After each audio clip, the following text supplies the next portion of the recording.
Hello, and welcome to the first episode of the Redstone Engineering series. In this video, we're going to go over logic gates, transistors, and memory cells. All of these are used in circuits that we might encounter both on stream and in tutorials. So with that, let's just jump right in. Alright, the first gate that I want to talk about is the NOT gate. The NOT gate inverts the input to its opposite state, which is actually just your classic redstone torch. So if the input is off, the output is on, and if the input is on, the output is off. While relatively simple, it forms the basis for a lot of redstone circuits, including a lot of the other gates, so it's really important to have a good handle on how this works exactly. The next gate that I want to talk about is the OR gate. The OR gate is made simply by adding together both of the inputs like this, and is only off when both of the inputs are off. So when you have both of the inputs, it's off, and then when one or more of the inputs are on, the output is on.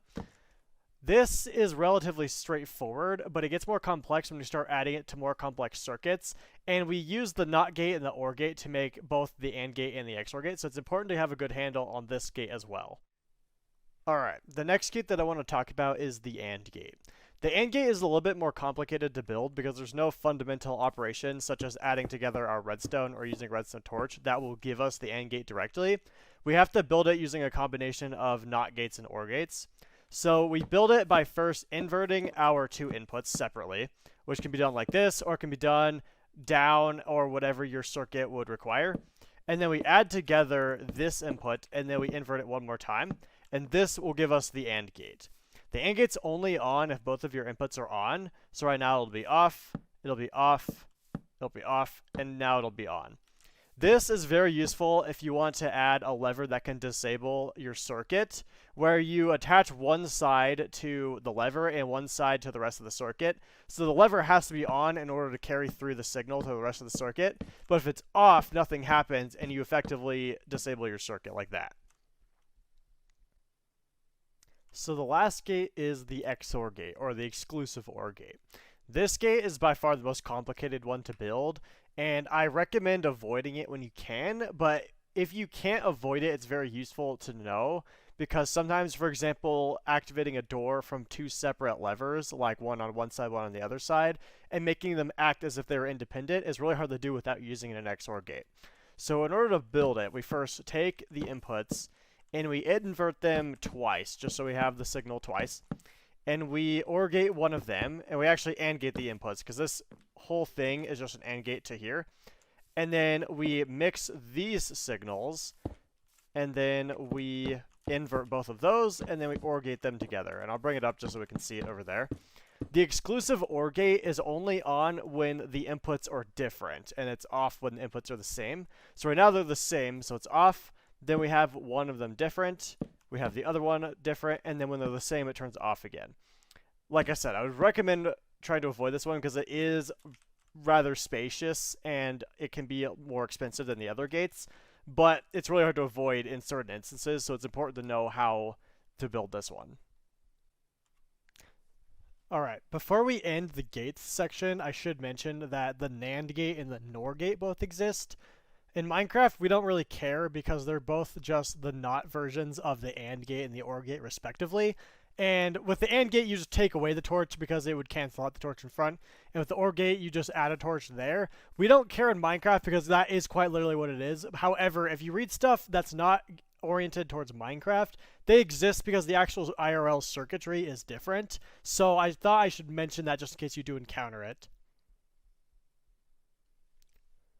Okay, so the next thing I want to cover are transistors. Transistors are kind of digital switches where they physically cut off the circuit depending on one of your inputs. So the way I build transistors, and it doesn't matter how you do it as long as it works properly, and this can be built vertically or horizontally or whatever your circuit requires, but you have one input, I usually call it input 1, but it doesn't matter, and you use the other input to control whether or not this actually connects to the rest of the circuit. So this is your output over here. And if this is on, but this is off, the actual output is off. Or if this is on, then it's whatever the input is.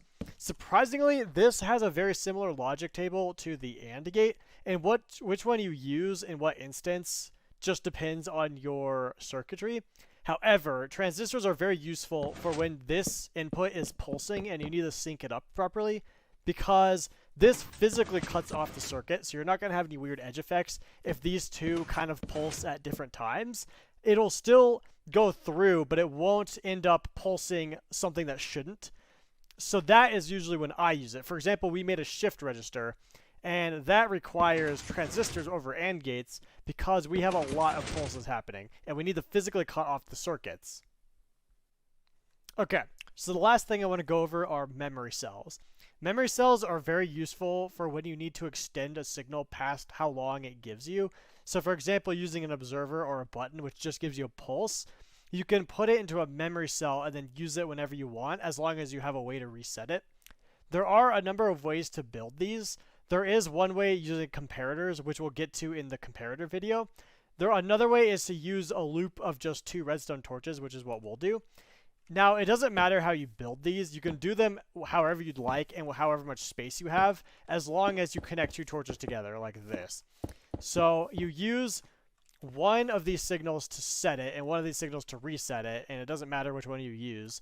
So we're going to take this one as our kind of set output. And we attach our set button to this, and we attach our reset button to the other one. So we reset it like that. So now our signal is off, and this would be attached to a door or something. And then we press the button, and it turns it on indefinitely. And then this button would be like on the other side of the door, and you reset it afterwards. This is also very useful in circuits that require extending observer signals, such as the ice farm. The ice farm relies very heavily on observer signals, and it becomes very useful to be able to use those for an indefinite amount of time, and then they reset when we need them to. It's also very useful for redstone door locks, because a door lock, you want to be able to reset when you're in so that the next person can't just go through. And you don't want to have to go and reset manually a bunch of levers or something. So you use buttons with memory cells that you can wipe on the other side of the door. There are many other uses for it, but those are very common uses.